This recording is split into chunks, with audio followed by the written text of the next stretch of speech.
Hello, my name's Roger Ivens. I'm chair of the Leicester Welcome Project, and this is a project which works amongst asylum seekers.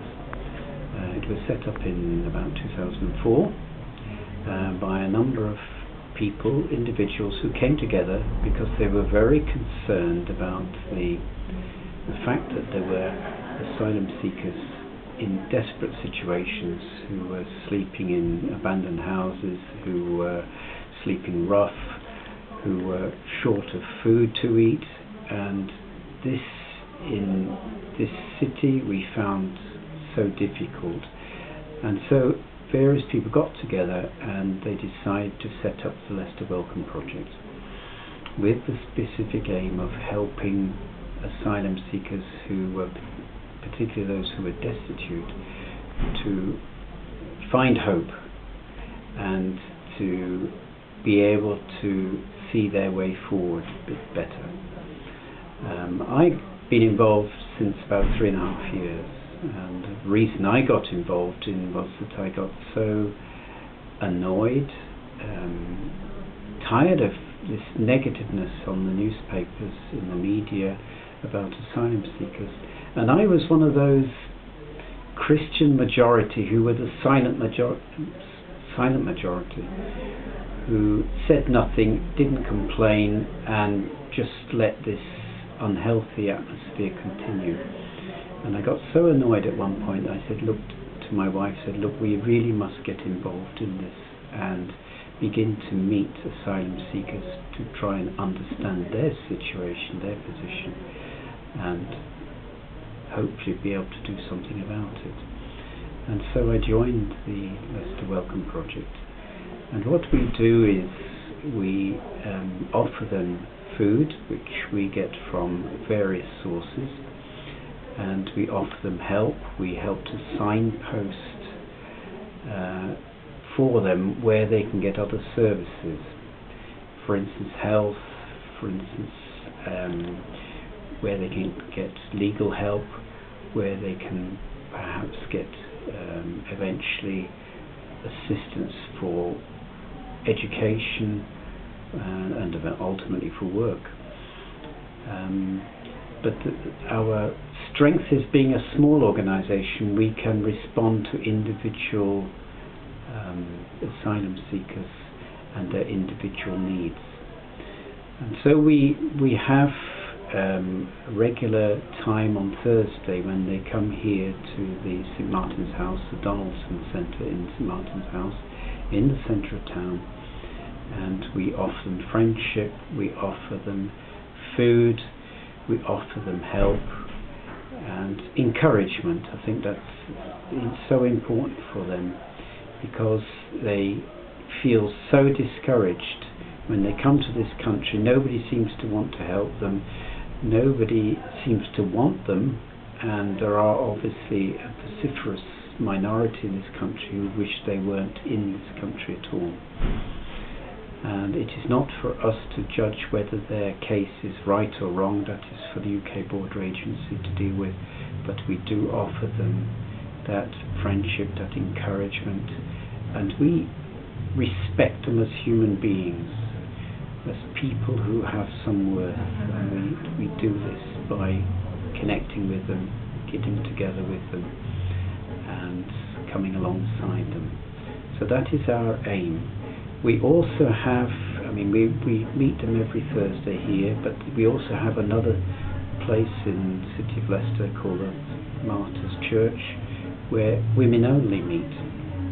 And obviously some of these women have had such traumatic experiences that they don't want to discuss things with men. There may be specific health issues, there may be specific social issues which they prefer to discuss and talk about within a women's only environment, where they feel more comfortable, and that we've respected, and so they do that on Tuesdays at the Martyrs Church. So we have these two strands. We don't work in isolation. We work with other organisations who have also real interest a real heart for asylum seekers. Now that includes the Red Cross, which most people will know about. It also includes Refugee Action, who have an office here in Leicester. It also includes City of Sanctuary, which is an umbrella organisation doing a lot of work with asylum seekers and refugees. And so we are able to connect with these different organisations. There's also Open Hands, which provide cooking utensils, who provide second-hand furniture, and such organisations we connect with, and we can then signpost our asylum seekers to there. So we try and make their life a little bit easier. We cannot control the decision making as to whether they stay or whether they can't stay in this country, but we can at least make life bearable, and that is our role. So that is where we are at. We're a small organisation. There's probably about 7 of us who work here on the Thursdays and about the same equal number who work on Tuesdays, and we're all volunteers. As for food, as for toiletries, as for other goods, we receive gifts from schools, we receive gifts from individuals, from faith organisations, and we also receive food once a week. We go to particularly supermarkets who give us food which is getting close to sell by date, or products which have not sold so well, and they will let us have them on the understanding we will distribute them correctly to asylum seekers.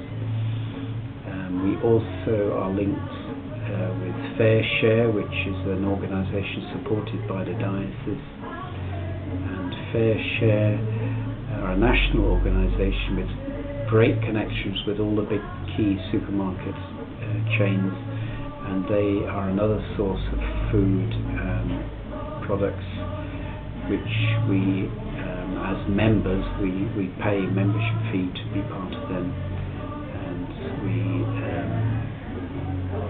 go every fortnight and collect products from them in Leicester. So we have these various connections, and we won't solve the world, we won't solve the Asylum project, but we do make a difference in our own small way for individuals, and I'm very proud of what we do, and I'm very passionate about what we do. I think what we do is better than doing nothing and just moaning about the state of the country and the state of asylum seekers. What we do is something to make life a bit more bearable and to spread understanding about the whole situation with asylum seekers. So that is the Leicester Welcome Project. So generally, how many asylum seekers access your services? Well, in a year we have about 1,500 people coming through our door. Obviously some of those people are coming every week. Some maybe come once a fortnight or once a month. It just depends on their circumstances. But on average in a week, about 30 people come here on Thursday. About 25 people go to the Tuesday session. And the Tuesday session is they have more time with the women, and they are able to do sometimes, because women bring their own children, little babies, and they try and do activities with these children and babies, so to develop a rapport with the mothers through the children. In your experience, what are the biggest challenges that asylum seekers face in the UK? I think one of the biggest challenges for them is to be accepted as human beings. I mean, that sounds terrible in this country, but they are looked down upon as the bottom of society, with no rights, and there are so many people in this country who say they shouldn't be here, full stop, I'm not interested. we feel that they are human beings and we should actually treat them as human beings. They want people to come alongside them. They want people who will befriend them.